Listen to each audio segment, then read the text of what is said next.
Né, para o Marcos Braz e também para o Bruno Spindel. Boa tarde, Braz, Spindel, Monique Danello, TNT Esportes.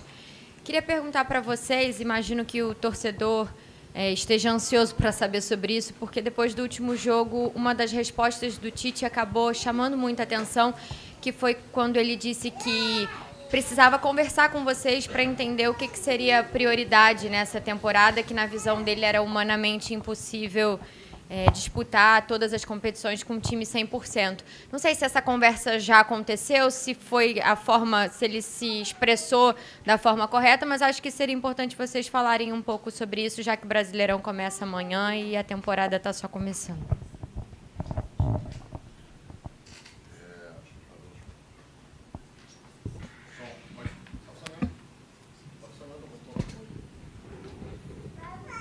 Você pode perguntar de novo? Perdão.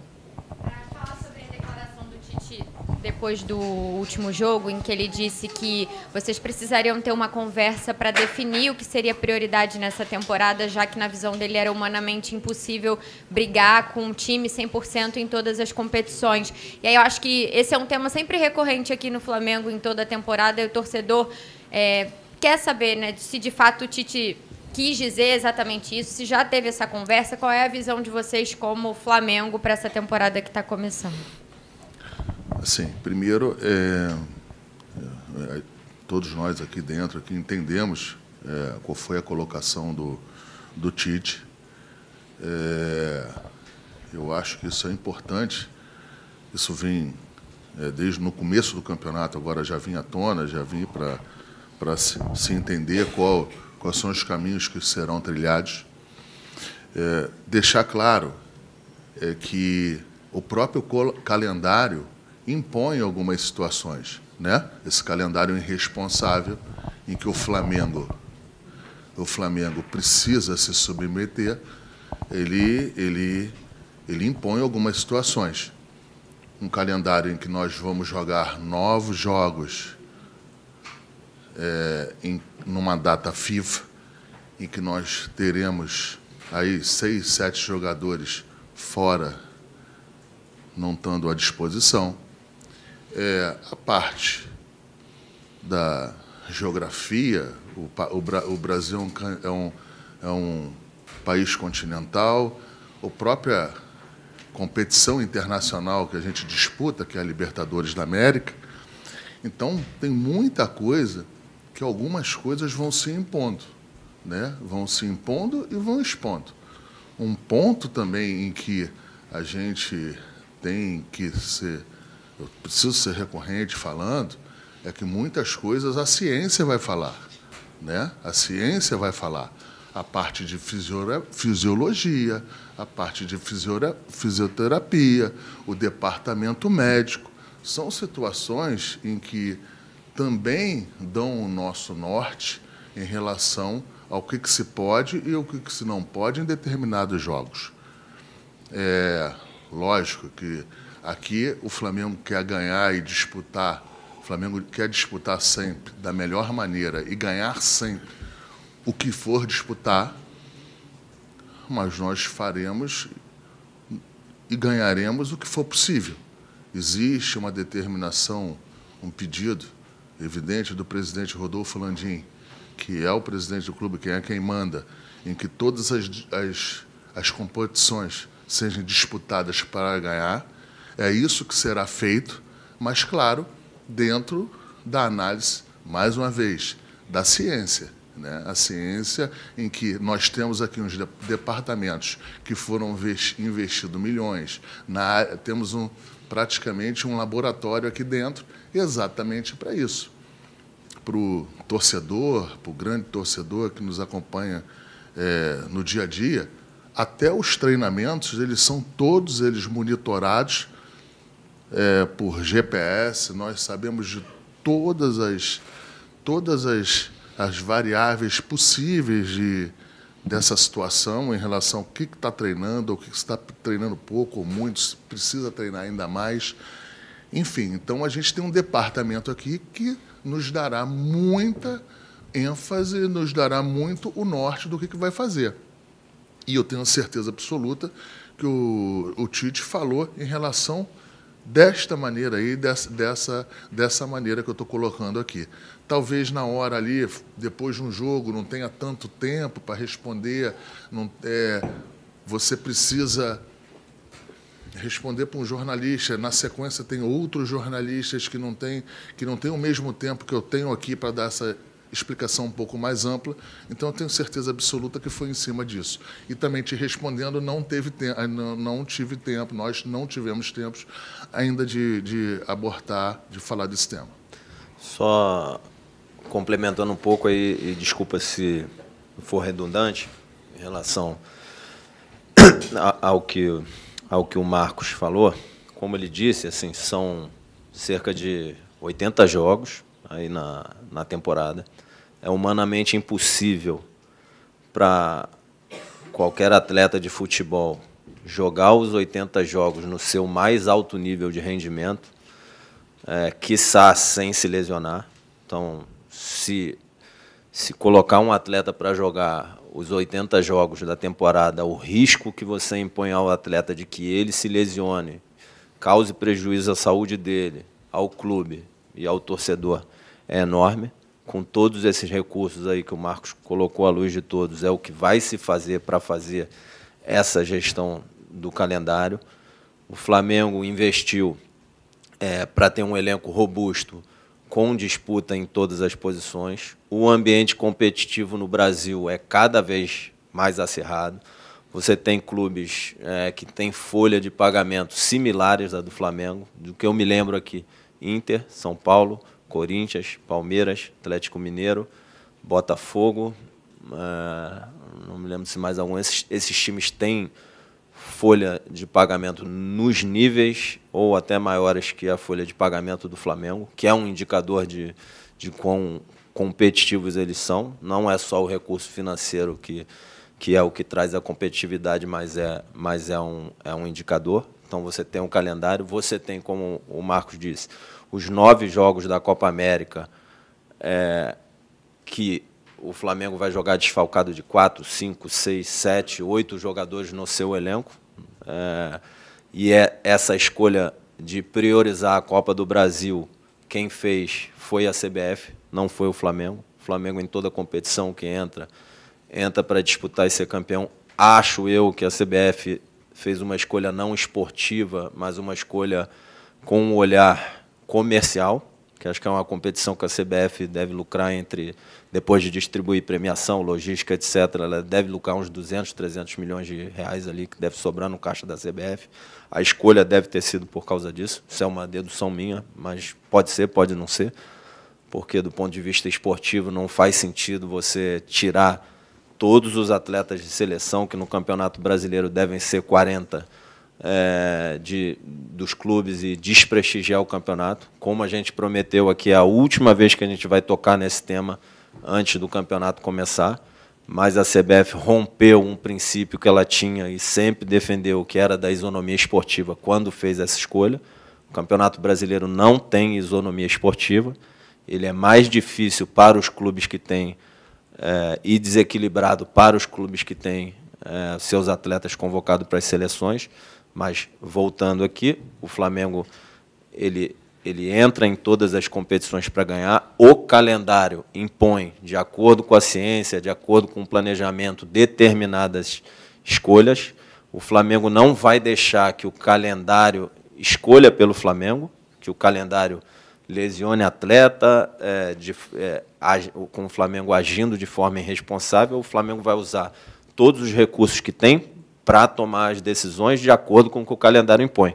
Vou dar um exemplo para vocês do que eu estou querendo dizer. E que eu acho que foi isso que o Tite comentou ali e ele deixou claro. A gente deixou muito claro, desde o presidente, o Marcos, eu, que o estadual era de fundamental importância para o Flamengo. Uma competição que a gente disputa. Nos 6 anos da gestão do presidente Rodolfo Landim, o Flamengo chegou na final em todos os anos, ganhou 4 dos 6 estaduais, e era fundamental que tivessem todos focados aí nessas finais. O Flamengo jogou num sábado com o Nova Iguaçu, primeiro jogo da final. O Flamengo ganhou de 3-0. Do ponto de vista físico, o mental não precisa dizer, porque é uma final. A demanda mental de um jogo desse, de concentração ao longo da semana no próprio jogo, é absurda. Do ponto de vista físico, e que mostra o foco de todos, foi o jogo de maior demanda do grupo como um todo, de várias métricas. Vários atletas bateram recordes pessoais ali do ponto de vista físico nesse jogo. No dia seguinte, eles tiveram que se apresentar cedo aqui no CT, fizeram uma refeição rápida, foram para o aeroporto, viajamos todos para a Colômbia, uma viagem de 6 horas, né? 6 horas. Viagem de 6 horas, acho que de porta a porta entre 10 e 11 horas. Isso. E 2 dias depois, o time estava jogando a 2.600, 2.700 metros de altitude, um jogo de estreia na Libertadores, duríssimo. Ninguém pode achar em sã consciência que, com uma viagem de 11 horas de porta a porta, indo do nível do mar, numa determinada temperatura, depois de um jogo da maior demanda física e mental, desgaste que a gente tem aqui na temporada, que os jogadores vão render, todos eles, o máximo possível nesse jogo, sem tempo para descansar, sem tempo para treinar, sem tempo para preparar o jogo, com uma viagem dessa no meio. Então, determinadas decisões têm que ser tomadas à luz da ciência, da parte técnica, tática, física, mental, com o que o treinador tem e todo o staff aqui o clube oferece, e também determinadas questões que não têm a ver com relação de jogo, com escalação, com tática, etc., compartilhadas com a direção, para que se tome determinadas decisões. Sendo bem claro assim e indo direto, detalhando um pouquinho mais, é isso. E, de novo, para terminar, o calendário não vai tomar decisão pelo Flamengo. O Flamengo vai tomar as decisões que tiver que tomar para preservar a saúde dos atletas e extrair o maior rendimento possível do grupo. Marcos, Bruno, aqui. Voltando um pouco no tempo, em 2019, para ser mais específico, em maio, o Flamengo foi ao Bangu e contratou o João Lucas. Foi a última vez que o Flamengo fez esse movimento de contratar algum jogador que estivesse destacando no Campeonato Carioca. E de lá para cá, muita coisa aconteceu. Geralmente, o Flamengo é notabilizado como o time brasileiro que faz as grandes contratações e agora faz novamente esse movimento. Queria que vocês falassem um pouco disso, da importância, de um modo geral, de se abastecer com essas equipes de menor investimento, que estão aí de sol a sol, jogando o Campeonato Carioca. O Carlinhos, possivelmente, estava em pré-temporada desde novembro. Justamente para falar sobre essas alternativas. Geralmente, muito se espera do Flamengo indo na Europa, indo nos vizinhos aqui da América do Sul, mas dessa vez conseguiu uma solução, ou pelo menos expectativa de uma solução doméstica aqui no Campeonato Estadual. Obrigado. Assim, falando um pouco em relação ao mercado, deixar claro que o Flamengo, pelo menos a gente aqui, o Flamengo não tem nenhum preconceito em relação ao jogador que esteja ou no Brasil, ou disputando algum estadual, ou num time menor. A nossa decisão, a nossa análise para depois efetivar alguma compra, ela é mais ampla, ela passa por outras situações. Mas deixar claro assim, que até nos times menores, quando o Flamengo vai fazer uma análise, vai fazer alguns pedidos de informação, para a gente as coisas são dificultadas um pouco mais em relação à parte financeira, né? É normal isso, é do jogo, a gente já falou aqui em outros momentos. E aí o Flamengo analisa e se posiciona. Com o João Lucas foi isso, o jogador é um jogador que deu certo aqui, jogou Libertadores da América, se não me engano foi campeão com a gente, em vários torneios importantes aqui, foi para o Cuiabá, depois foi para o Santos. Enfim, então não é o que eu quero para o Carlinhos. Eu quero contratar o Carlinhos e que ele continue aqui mais tempo que o João Lucas. Mas eu quero que ele dê certo, como o João Lucas deu em relação a ajudar o Flamengo nas competições quando foi requisitado. E é isso que a gente espera de qualquer contratação nossa, independente do tamanho do clube ou o tamanho da história do próprio jogador. E complementando, assim, o Flamengo contratou jogadores de praticamente todos os mercados e Contratou jogador da América do Sul, contratou jogador do Brasil, contratou jogador dos Estados Unidos, contratou jogador da Europa, contratou jogador de clube de menor investimento, contratou jogador de clube de Série A, contratou jogador livre, contratou jogador emprestado, que deu certo aqui. Enfim, contratou jogador de uma faixa menor de investimento que hoje está na seleção brasileira. Contratou jogador também de uma faixa, vamos falar do Eric, uma faixa de investimento mais baixo também, que é titular do Flamengo e está no Chile. Então, o Flamengo não tem, como o Marcos disse, preconceito ou viés. O Flamengo ele busca jogadores que possam somar ao elenco e ajudar o Flamengo a ser campeão dentro da realidade financeira do Flamengo. Sem querer um pouco se vitimizar, foi imposta isso de uma maneira, eu acho que injusta ao departamento de futebol do Flamengo, que o Flamengo só faz contratações milionárias. O Flamengo faz contratações milionárias também. O Flamengo foi na Argentina, trouxe o Rossi livre. O Flamengo foi no Bayern de Munique, trouxe o Rafinha livre. O Flamengo foi ao Atlético de Madrid, trouxe o Felipe Luiz livre. E assim, eu vou ser injusto falando algumas coisas. O Flamengo foi no Cruzeiro e trouxe o Arrascaeta pagando uma quantia impensável no jogador aqui internamente com o clube brasileiro. O Flamengo trouxe por empréstimo Gabigol e Pedro. Thiago Maia. E depois efetivou as compras, foram efetivadas as compras. Então, o Flamengo aqui fez uma política nos últimos 5 anos e 3 meses, que é o que eu posso falar aqui, sempre com o comando do presidente Rodolfo Landim, de maneiras diversas. A gente trouxe muito jogador que não tinha vínculo vínculo que eu digo é que não precisou pagar o jogador que estava praticamente liberado. Gustavo Henrique veio livre.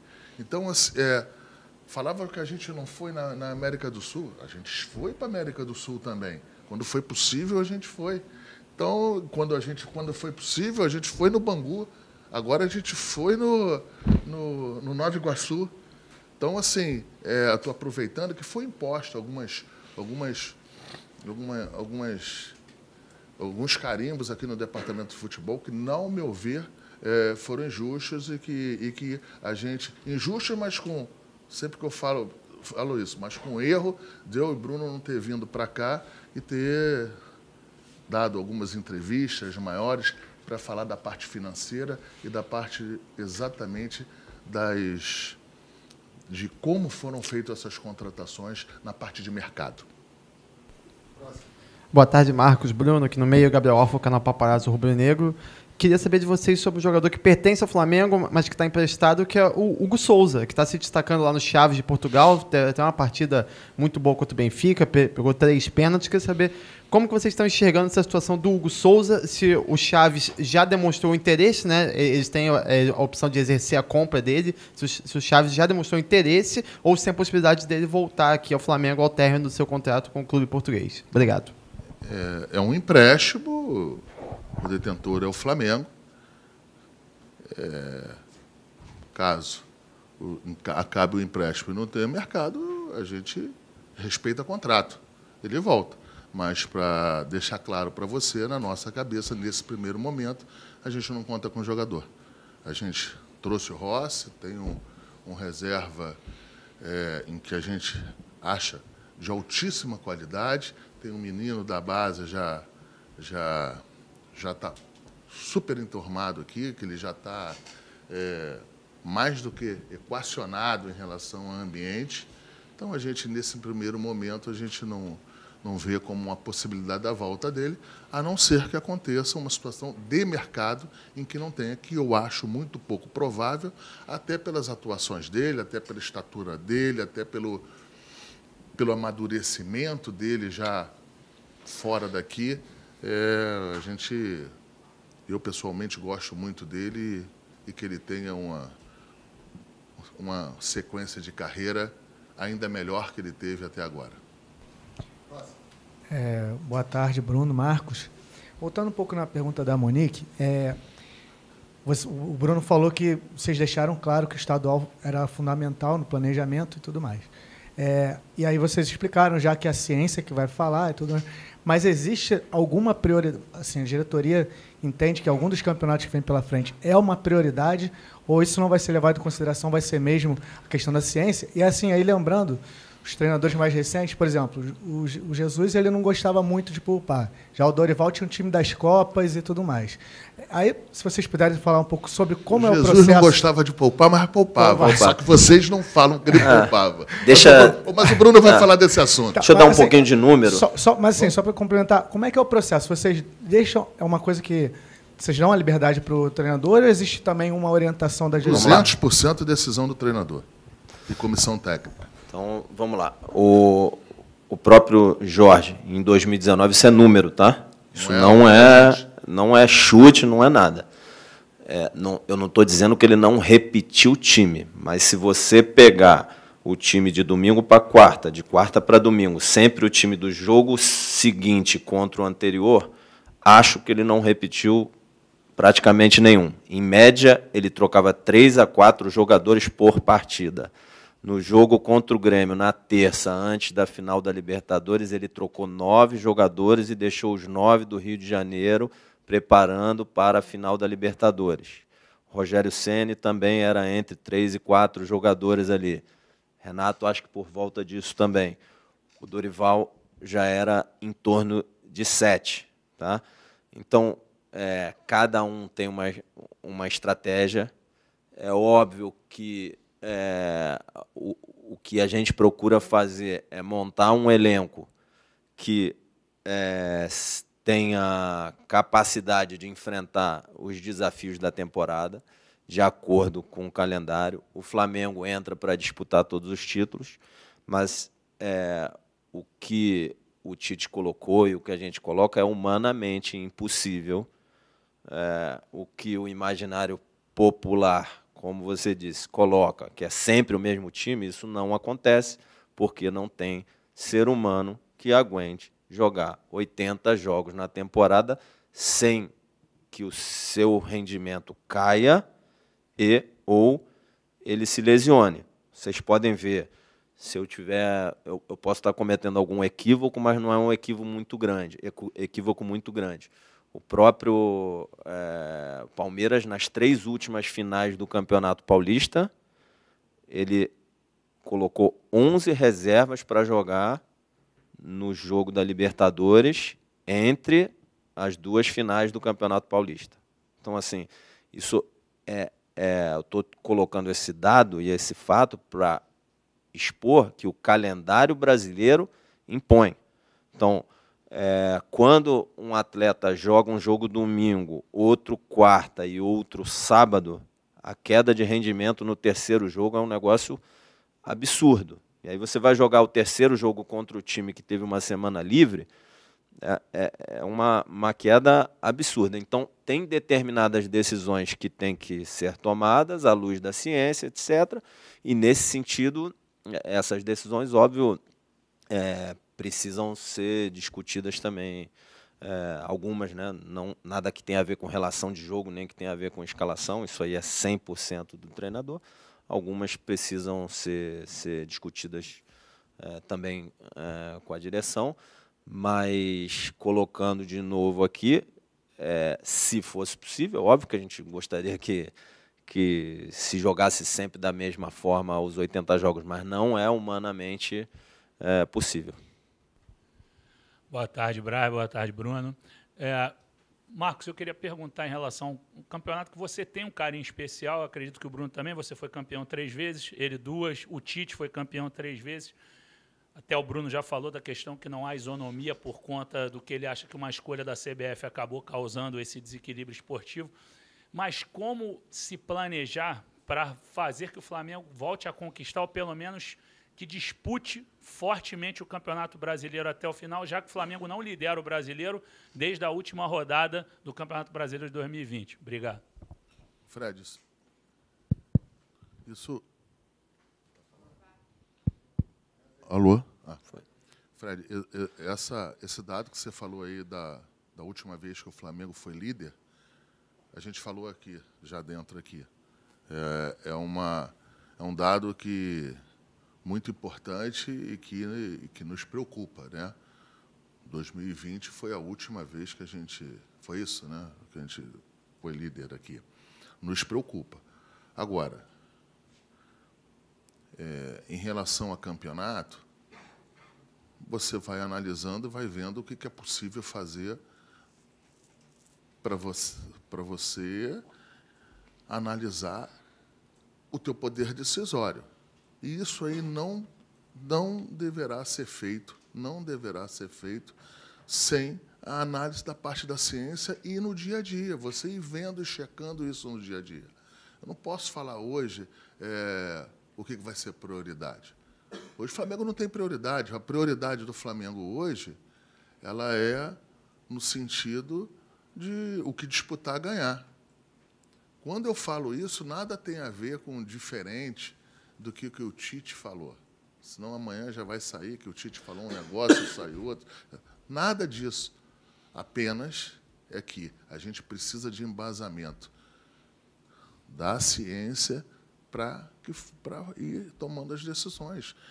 E é nesse sentido que o Tite falou. Tenho certeza absoluta. E aí ele vai conversar.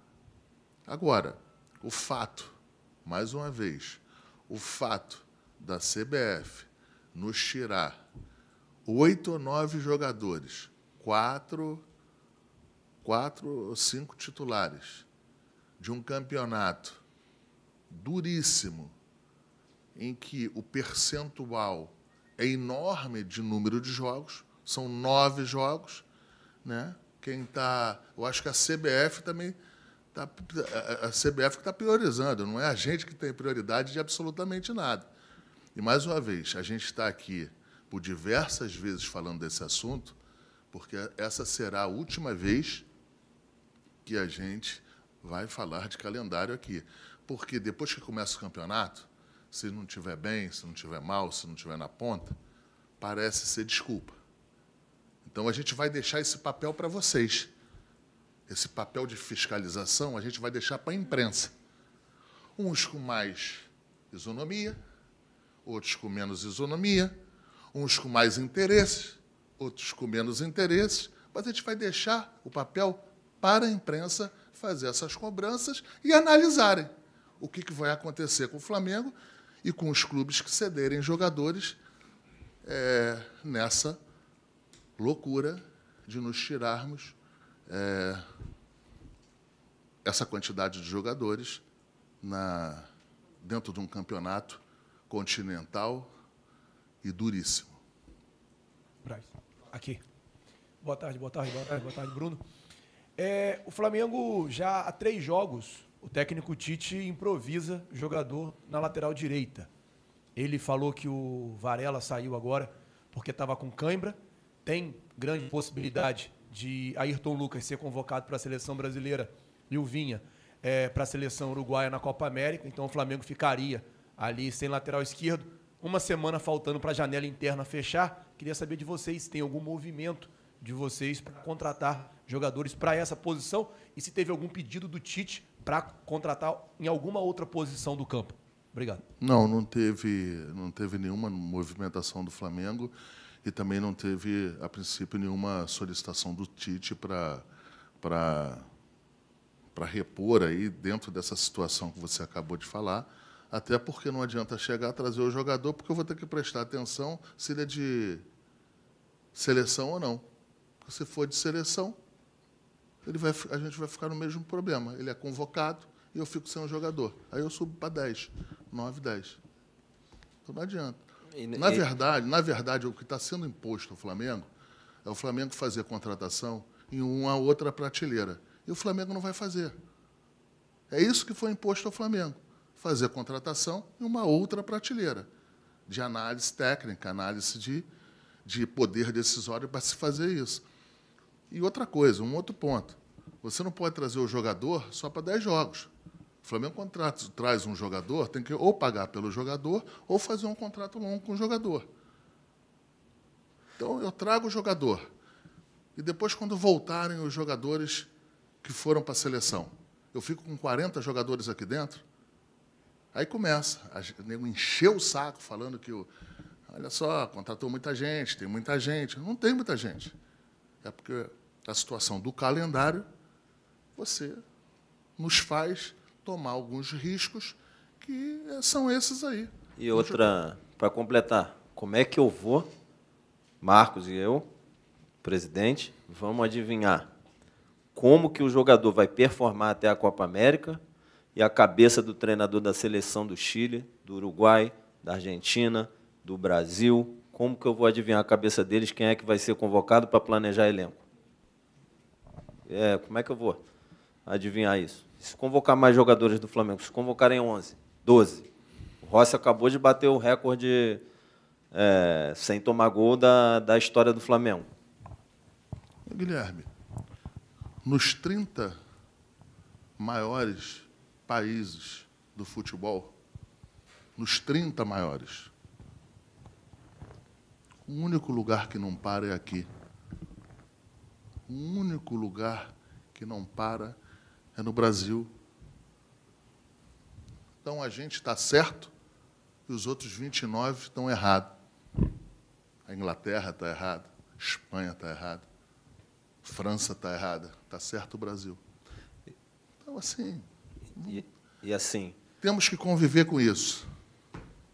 Para terminar, o interesse dos clubes, 13 da Série A, foi que não se tivesse jogo dentro da Copa América. Os clubes deixaram isso claro.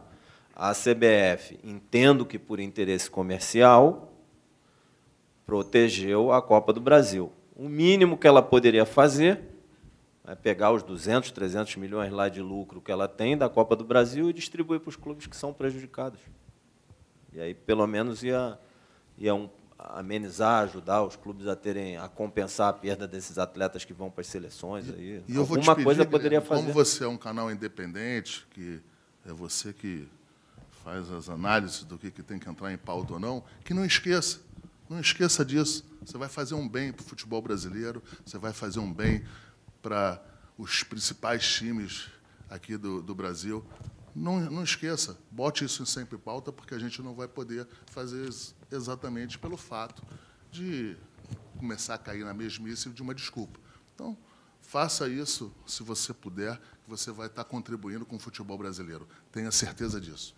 Marcos e Bruno, aqui.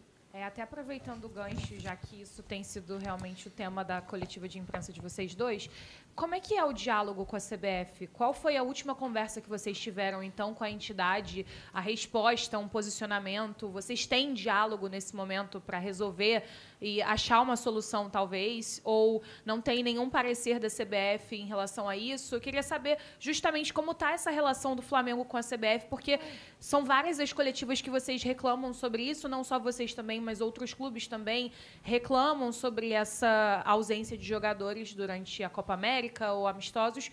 E eu queria saber o que a própria entidade fala com vocês, qual é o parecer, posição deles. Não, a entidade negou a solicitação do Flamengo e de outros tantos clubes do futebol brasileiro. Foi isso. Ela disse que entende mais do interesse dos clubes que os próprios clubes entendem do seu interesse. Ela disse que a Copa do Brasil é mais importante, porque é um torneio de mata-mata, você tirar jogador num torneio de mata-mata iria prejudicar um negócio que não teria volta, mas você tirar também um jogador de 25% do campeonato, você decide um campeonato. E, para completar, a Copa do Brasil ela não paga tanto assim como as pessoas entendem. A Copa do Brasil ela paga bem para quem chega na final. Para quem não chega na final, um estadual paga mais. Então, assim, até do ponto de vista da relevância financeira, um clube paulista, por exemplo, de alto investimento, ele ganha muito mais no Campeonato Paulista do que normalmente ganha na Copa do Brasil, a não ser que chegue na final. Um clube, os 4 grandes do Rio, o Vasco eu não sei se assinou ou não, enfim, mas os grandes do Rio, de forma geral, vão ser melhor remunerados no estadual do que na Copa do Brasil, exceto se chegarem na final. Então, assim, nem do ponto de vista financeiro, é verdade a afirmação da CBF. Eu entendo, assim, a gente está olhando sempre aqui as coisas do ponto de vista esportivo, mas o que os clubes deixaram muito claro para a CBF, 13 clubes da Série A, é que os clubes preferiam que o Campeonato Brasileiro não fosse afetado dessa forma pela Copa América. A CBF disse que entende mais do interesse dos clubes brasileiros do que os próprios clubes. Então, assim, não creio que entenda mais do interesse de cada clube do que cada um de seus presidentes. Mas, assim, a CBF, sim, respondeu, colocou suas razões. No final das contas, o que a CBF diz assim, eu que decido, o direito é meu, o calendário faço eu, e ponto final. Marcos, Bruno, última pergunta aqui. Boa tarde, Bruno. Boa tarde, Marcos. Léo José, do Coluna do Fla. Nessa janela do começo de ano, vocês foram atrás do Luiz Henrique, do Botafogo, até por conversa com a comissão técnica em relação ao novo ponta-direita para o elenco, né? E, ultimamente, o Tite ele colocou o Bruno Henrique, já está puxando algumas opções ao Luiz Araújo. A pergunta é, para essa janela agora de abril, ou até mesmo para do meio do ano, vocês estão pensando na contratação de algum novo ponta-direita? Eu vou responder para a janela de abril. Não. A janela de abril, não. Agora, para frente... A janela de julho não tem... Até porque você não sabe se a gente vai perder algum jogador, se tem algum clube gigante querendo algum jogador do Flamengo. A gente não tem a informação de outra... A gente monitora até bem isso aí. A gente monitora muito bem isso aí. É um trabalho que não aparece, mas a gente monitora muito. Só que eu acho que a janela do meio do ano ainda está muito cedo para a gente falar. Já a janela que vai fechar no dia 19, eu posso te falar que não. Assim, para a janela do meio do ano, a gente não tem diagnóstico, planejamento. Acho que é por isso que não tem, entendeu? E completando ali, você tem uma série de atletas que disputam posição com o Luiz ali pela direita e que ocuparam aquele espaço ali nas alternativas que vocês podem ver que o Tite fez ao longo dos jogos. Quando o Bruno falou de planejamento, é específico dessa posição, desse lugar, nessa posição que você falou. Isso aí. E aí você tem o Bruno jogando ali, o Cebola, Vitor Hugo, Matheus Gonçalves, várias alternativas ali que o Tite utilizou nessa posição e que estão disputando com o Luiz. De novo, hoje, dentro do elenco, tem disputa em todas as posições. Todas, absolutamente todas. Muito obrigado, Marcos, Bruno. Obrigado a todos, gente. Até a próxima. Obrigada, Braz.